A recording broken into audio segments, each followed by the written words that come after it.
ई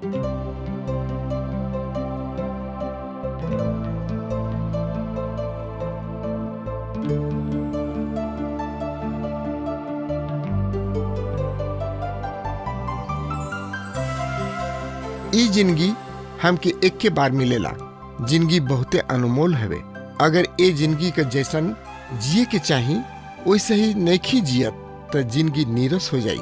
यही खातिर TWR इंडिया जिंदगी के राह कार्यक्रम प्रस्तुत करता कि आपके परमेश्वर के रास्ता में आगे बढ़े में मदद कर सके और आप सब मस्त जिंदगी जी सकें। कृपा करके देखी सुनी जना से परमेश्वर आपकी जिंदगी का रास्ता बतावे वाला ठहरस। प्रिय मित्र भाई बहन, आई अब देखल जाओ भजन 108 के। और एगो विषय है इसराइल के संपत्ति धन। प्रिय मित्र, इहो एगो अनोखा भजन है। पहला भाग भजन 57 है, अंतिम भाग भजन 60। एकर कारण बड़ा ही आलोचना भइल बा। लोग कहले एकरा के इहवा बेकार ठूस दिहल गइल बा। हम ई विश्वास करतानी कि एकरा के इहवा रखे के पीछे परमेश्वर के कोनो न कोनो माने जरूर बा, यानी कि कोनो न कोनो उद्देश्य जरूर बा। ई गीत इस्राएली सब में से शेष रहल धार्मिक इस्राएली शब्द के शब्द है। वो परमेश्वर के स्तुति कर रहल बाड़े। परमेश्वर अब ओहनी लोग के ओहनी जाना के जमीनी यानी कि घर पर वापस ले आई हैं। समस्त विश्व से उ ओहनी लोग ओहनी जाना के अपना भूमि पर ले आई हैं। आगे भजन 109 के मुख्य विषय है प्रभु यीशु मसीह के निंदा और उनकर अपमान। ई गीत दाऊद के रचना है। ई उ प्रमुख गावे वाला निर्देशक के सौंपले रहन।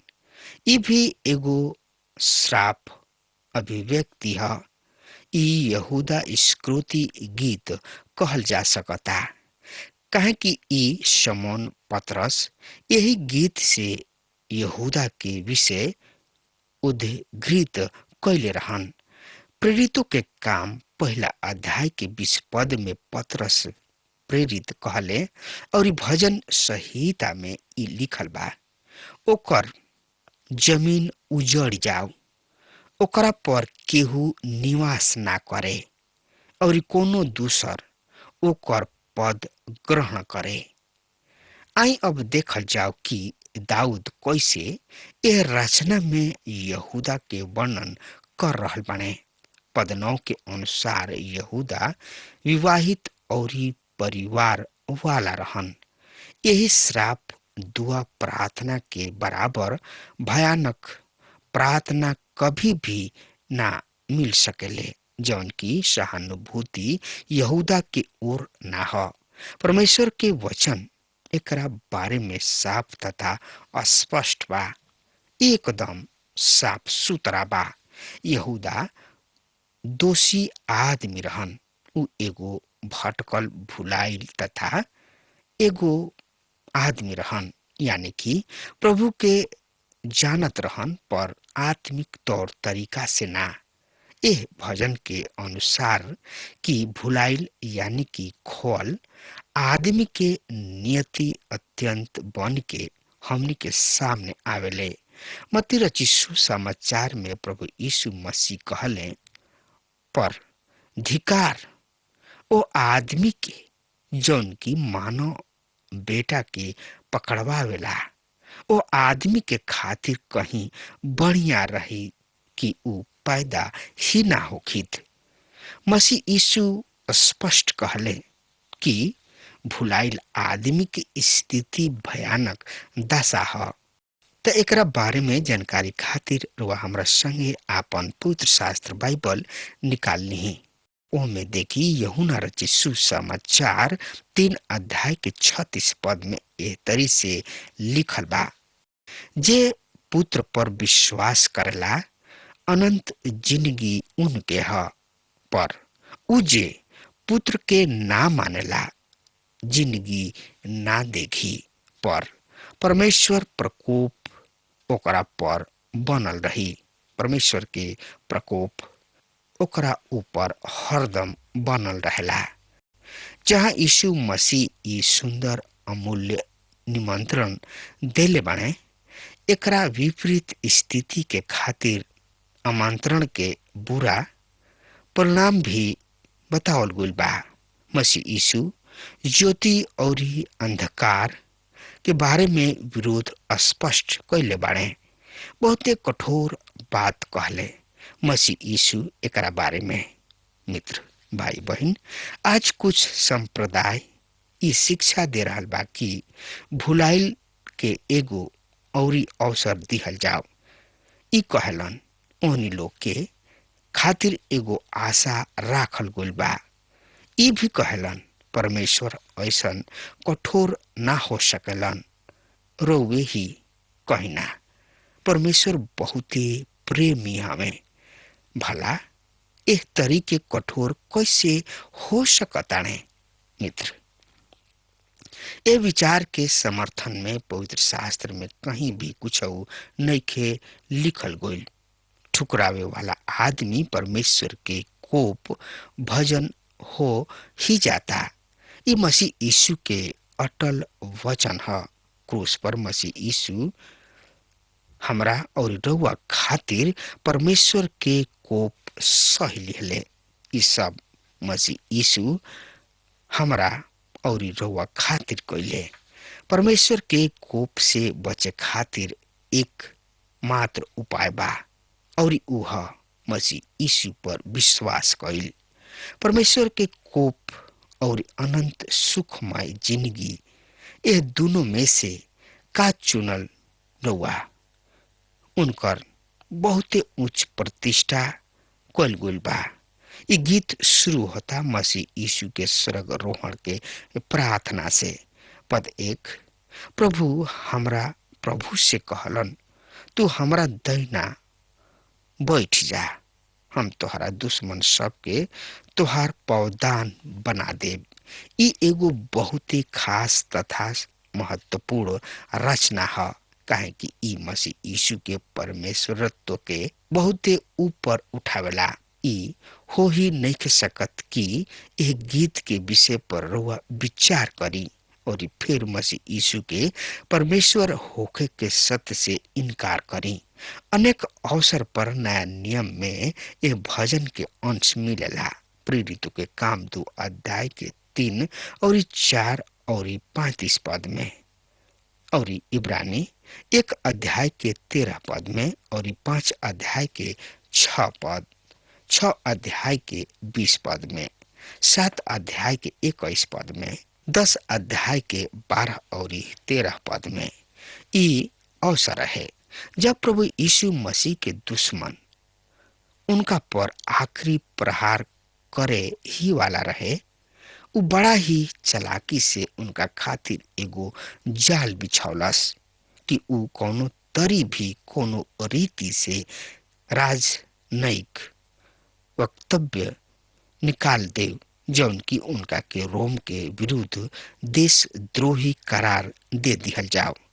जब एमे उ विफल हो रहल बाने त यहूदिया सब के एगो धार्मिक जाति एगो सामने आयल और प्रभु यीशु मसीह के मूसा के व्यवस्था के सवाल पूछ के उनका के फंसावे के कोशिश करे लागल, फिर भी विफल रहल। दूसर धार्मिक जाति ई भी प्रयास कैले और उहो विफल रहले, जबकि उ एगो औरी जाल रचत रहले लोग फंसावे के। तब खुद प्रभु यीशु मसीह ओहनी लोग के सामने एगो सवाल रखले, मसीह यीशु के विषय तोहनी लोग के का धारणा बा, का मत तथा विचार बा? जकर प्रभु हमें उ उनकर स्वाभाविक जवाब रहे दाऊद के मसीह यीशु के अगला जवाब रहे। तब दाऊद आत्मा में उनका के प्रभु काहे कहताड़े?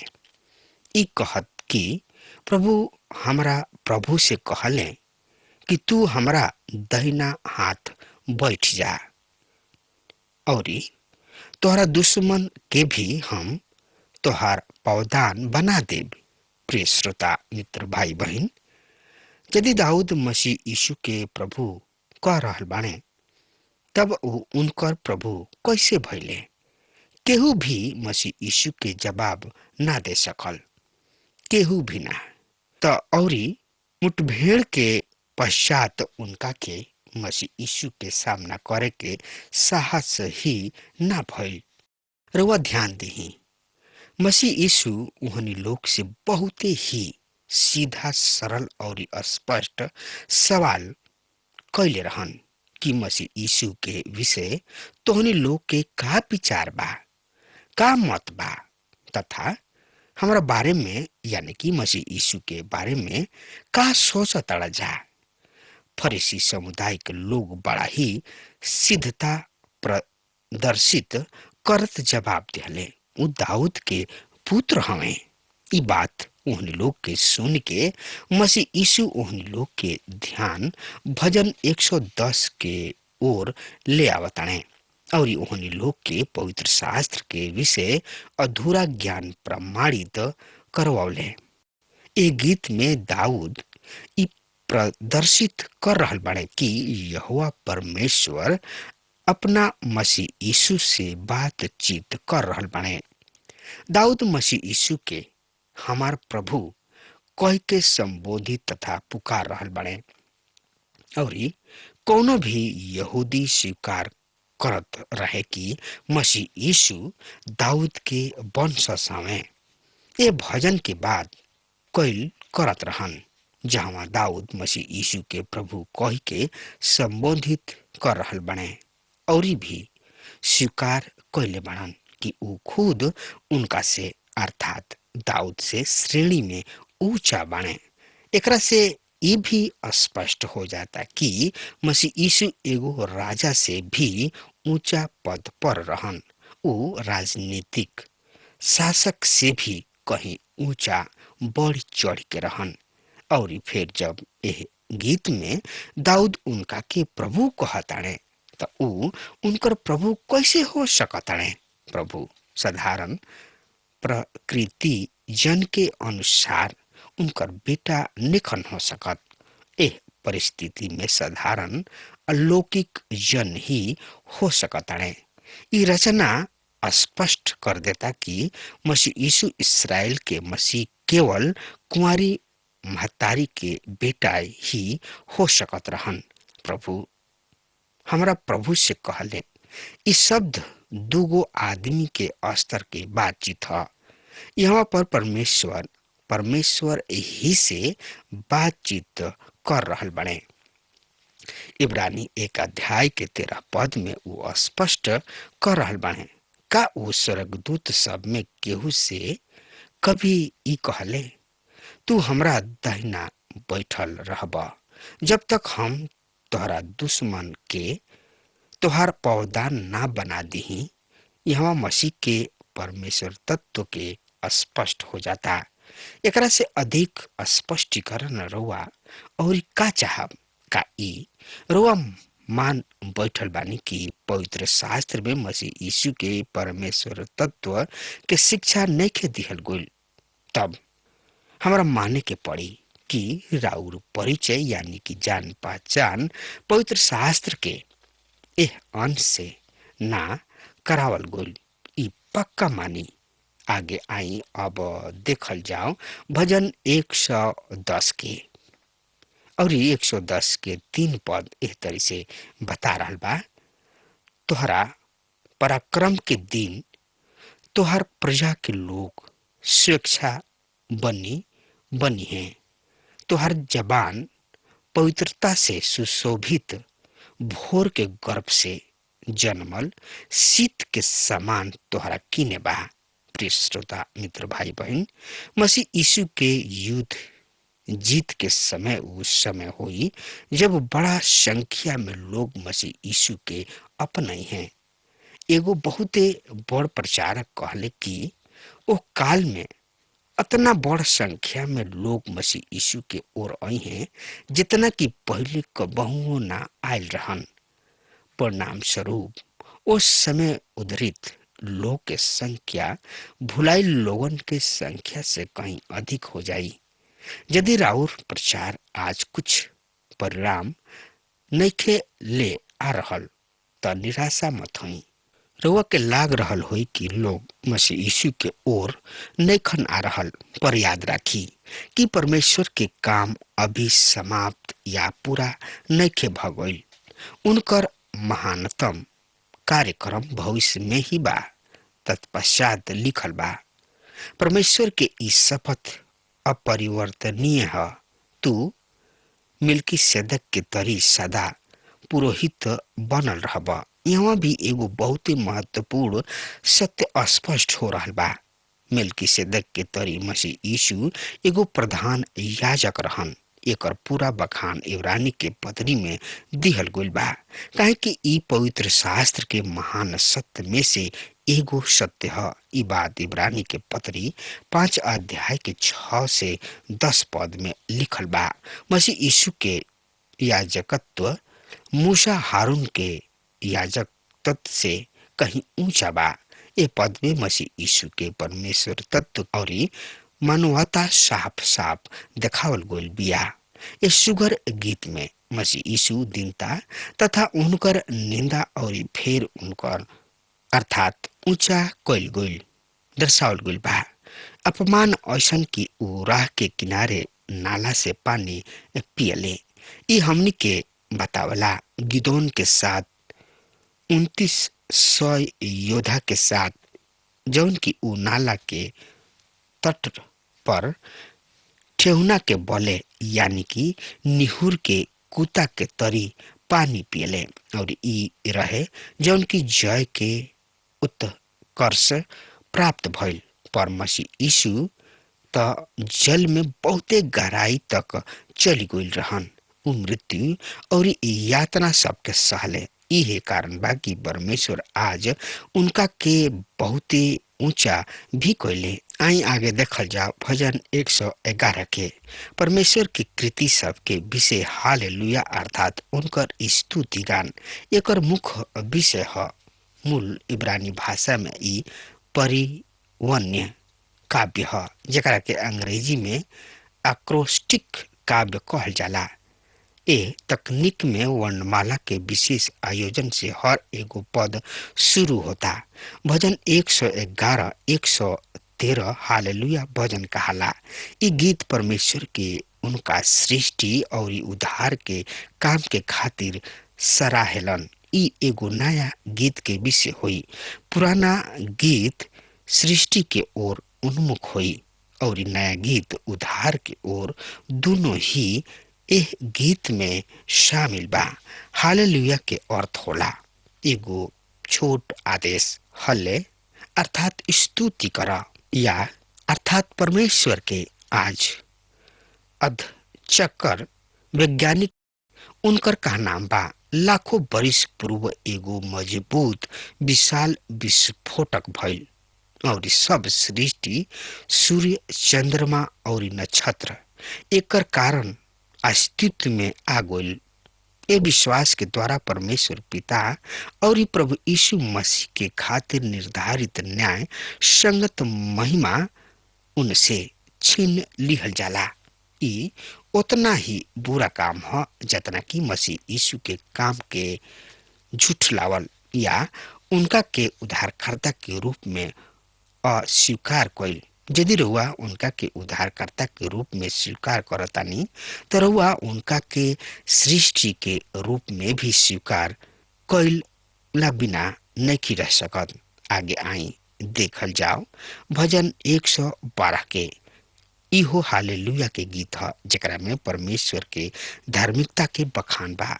ई रचना भी एक्रास्टिक शैली में लिखल गइल बा। इब्रानी भाषा के समस्त 22 अक्षर एह रचना में शामिल बा। एकरा में बल दिहल गइल बा परमेश्वर के सराहल उनका धार्मिकता के खातिर विपर पर। परमेश्वर पवित्र और धार्मिक हवे, ऐसे उनकर जरूरी होला कि वो पाप के जन्म दंड के प्रक्रिया के अंतर्गत ले आई। अच्छा सोच समझ के सच सच बताई, का रउआ ये बात के संतोष नइखे कि परमेश्वर सब गुण वाला परमेश्वर हमें? यदि उ शैतान होखिते और रउआ के धोखा देके नष्ट करे के करिते त एकर त कल्पना ही भयानक बा। पर परमेश्वर भला हमें, धार्मिक हमें, ऐसे उनका पाप के सामना करे के ही होला। ना तो एक दिन आई जब उ सब कुछ निर्मल, पापहीन और सुव्यवस्थित बना दिए। ई भी उनकर आभार, प्रसन्नता, स्तुति के मुख्य विषय है। पद 1 में लिखल बा, प्रभु के स्तुति कर, धन्य बाणे उ मनुष्य जवन की प्रभु के मन से मानेलन, जौन की उनका आज्ञा सब के बहुते प्रसन्न होले। प्रिय श्रोता मित्र भाई बहन, प्रभु के आदेश के अवहेलना कबहू मत करी। मित्र अब हमार समय खत्म हो रहा बा, तब तक खातिर वो हमरा के आज्ञा दी। परमेश्वर रुआ के आशीष देस। हमके विश्वास बा कि ई कार्यक्रम आप सब खातिर फायदेमंद सिद्ध भइल हुई। हम चाहतनी कि आप सब अपन अपन आशीष हमरों से बांटी। अगर आप सबके लगे बाइबल से चाहे आपकी निजी जिंदगी से कोनो सवाल होके, चाहे कोनो समस्या खातिर प्रार्थना करावे चाहतनी, तो हमारी फोन नंबर पर जरूर संपर्क करें। परमेश्वर आप सबके बहुत आशीष प्रदान करें और आज का दिन आप खातिर सुखद बनावे।